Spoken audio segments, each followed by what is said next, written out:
Hello, my beautiful friends. So, somebody asked me two questions, so I thought I would answer them. Why do I read runestones? And this is a person who's Christian. Do I see that as being in opposition to my Christianity? So, if you've been following along in the playbook, you know that I do read runestones, and I'm going to read them tonight again. And the reason I read stones and I read oracle cards is because I believe that stone has existed longer than all of the humans that have ever been here.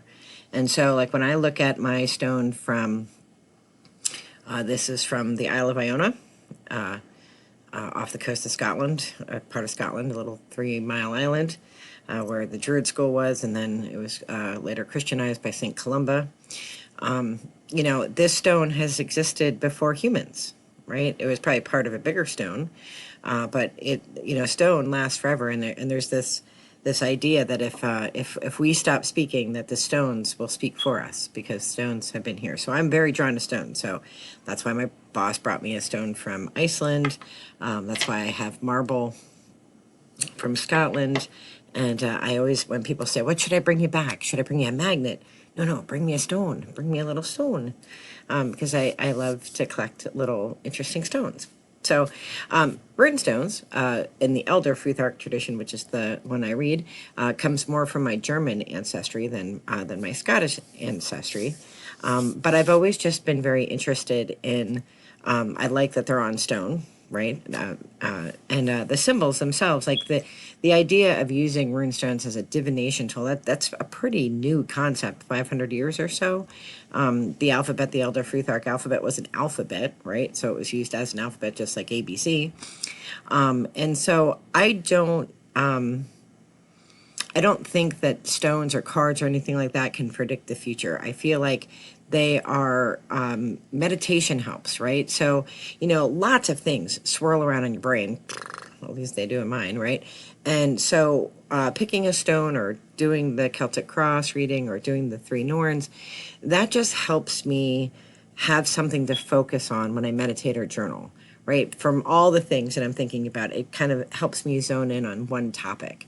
And that's why I like the divination tools. That's why I like the stones.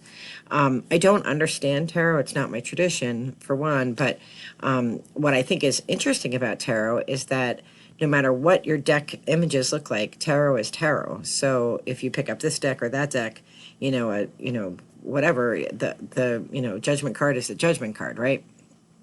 And then your reader will interpret how he, she, or they think about how that card applies in the reading. I like the runestones because the meanings are tied to the stone itself, and then I have my additional little things that I've read and written about them, and then I can think about how it applies to my life. So when I do a runestone reading here online, which I'm going to do in a second, I'm reading really for myself, and then if it resonates with you, that's awesome, but it's not prescriptive. So it's not like, well, you have to do this or you have to do that, or sometimes I'm on YouTube and I see the YouTubers who are way fancier than I am as a YouTuber, but they're always like, this message has to reach you right now and you have to do this. And you are a grown adult, and these are meditation tools. These are tools to help you on your path. So don't let people make you feel like you're doing it wrong or that you have to do it a certain way, right? Because they're things for you. So if you follow along in the playbook, I'm a long distance hiker, and when we have this expression on trail called hike your own hike, and I think that applies to spiritual, to ancillary spiritual practices. Now, if you belong to a religion, as I do, but if you're a witch, or if you're Wiccan, or you're Jewish or Muslim or whatever, right? Or if you're pagan, or if you're atheist or agnostic, right? If whatever your spiritual belief is, you adopt principles for that religion if you're in one. So in Christianity, and I think this is true of other world religions like Judaism and things like that, there are different kind of branches that sort of have their own set of rules. And if you're new to the channel, I was I was raised in a very, very conservative Anglican church. I was going to be an Anglican nun. when I was a wee tot. And I had gotten away from the church. And I've recently gone back to an Episcopal church that I think, their mission in the world and the way they help others, I believe, is Christ-like. I'm involved with a mission group in Kentucky that I believe behaves Christ-like, in a Christ-like way, I don't.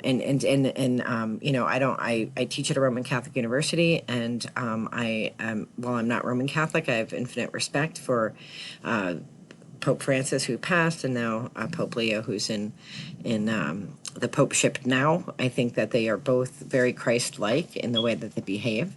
So I can appreciate other world religions, even if it's not my own. I feel like we divide ourselves and like into camps and say, well, at least in Christianity, well, the Protestants and the Catholics or the Lutherans and the Episcopalians and blah, blah.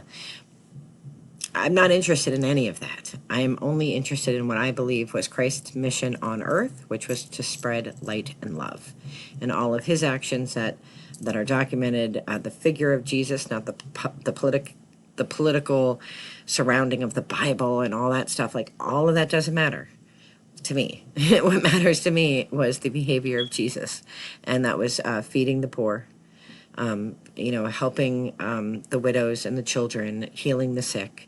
And when we look at the example of Christ of spreading that light and love into the world, that's what I'm in it for. So that's it took a long time to sort of peel off the onion layers of organized religion, and what I believe is when I say man, I mean like humankind's hands in religion. I hold no judgment to other people who believe other things, but each denomination in Christianity has, their rules, and one of the rules is about, in some denominations, is about reading tarot cards and being part of the occult and all that. I don't believe that. I don't think that anything that you do that brings you closer to your walk with your God or with your spirituality that brings light and love, right? I don't think any practice that brings light and love into this world is bad. Whether you're Christian or pagan or Jewish or whatever, I think those practices are good. And if meditating with runestones helps you to focus your prayer and focus your meditation and focus your thoughts, I think that's good. Clearly there are religions and have been cults and things like that over time that do things that harm others. That's not what we're talking about here. But if things bring light and love into the world and they help you think, carefully through, a situation or help you to focus your energy in a positive way. I was listening to a YouTuber yesterday, it might have been the day before, they all run together. And it was just all about, if you have spiritual gifts, right? If you're a medium or if you're whatever, that gift really isn't for you. That gift is, you were given that gift to share it with others and to help them. So when you look at, the like June Fields and when like the people I consider really good mediums, it isn't so that they are getting rich and famous and bedazzled, right? It's so that they can help others pass over. I like Suzanne Giesemann because she's an evidence-based medium. I like June Fields for the same reason, because and they're both educators, right? In addition to doing the readings, and they have to make a living and whatever. They both are very generous with their time and their talent, and both do a lot of community service. And I do believe that is what Spirit wants us to do. I mean, we also need to pay our bills, so I have no problem, paying a reader or whatever. But teaching other people that these gifts, these an intuition or mediumship or whatever, these are gifts that we all possess because we all have the window that we can open and close, right?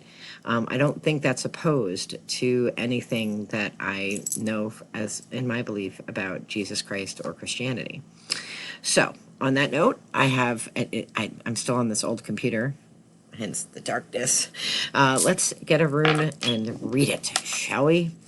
All right, so ask my spirit's guide, Seth and Adam, help me pick a stone of what I should focus on in my meditation tonight. Sometimes it takes a minute or two to kind of feel which one feels different. Like sometimes it's like a different temperature than the others. Sometimes it gets stuck in my fingers, like this one got stuck in my fingers. So here we go. and this is the Jira stone. I always like this stone because it reminds me of Pac-Man. So let me get my book, and which is over here because I cleaned off my table. And I really do like that. It's a good stone. So Jira means year or 12 months. Cycles, completion, changes, harvest, reaping rewards, reap what you sow, good or bad.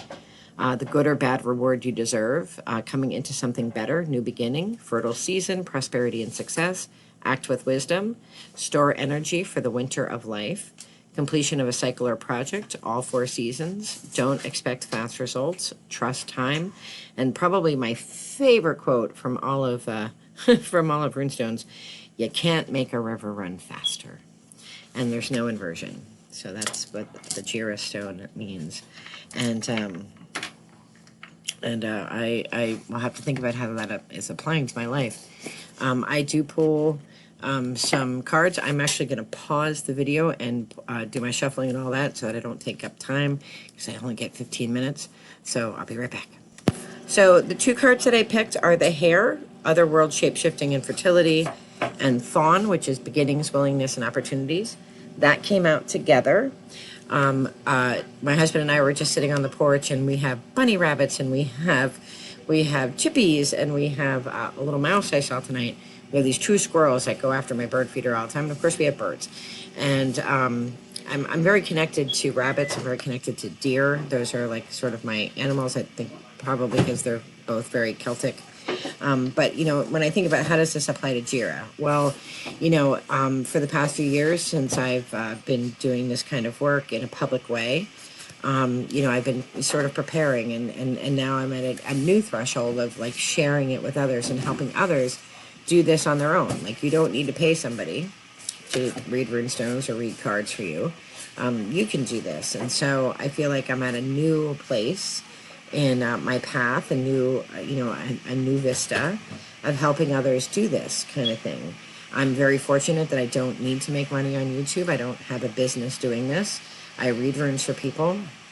People who donate money to me, it gets donated back out. So I don't do it for money. So I'm fortunate that this is not my business. This is not my livelihood.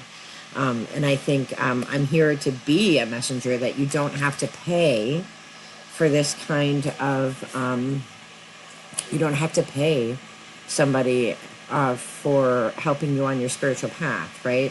I mean, certainly, like I said before, you know, people need to make a living, and I have no problem with that. But you don't need to pay somebody to do this work for you. You are able to do this yourself.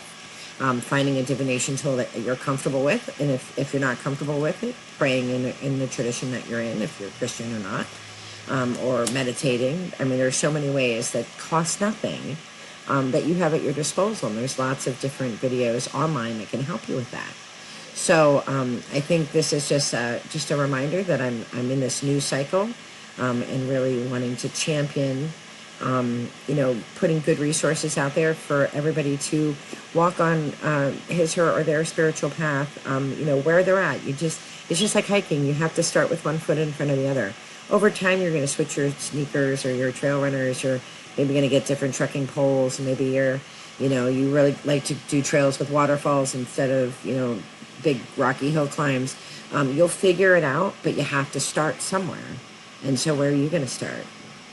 I'm wishing you all the very best in light and love. I'm coming in right under 15 minutes, and I cannot wait till I get my computer back, or my new computer or whatever. I'm wishing you all the best in light and love. Be well. Take care. Bye-bye.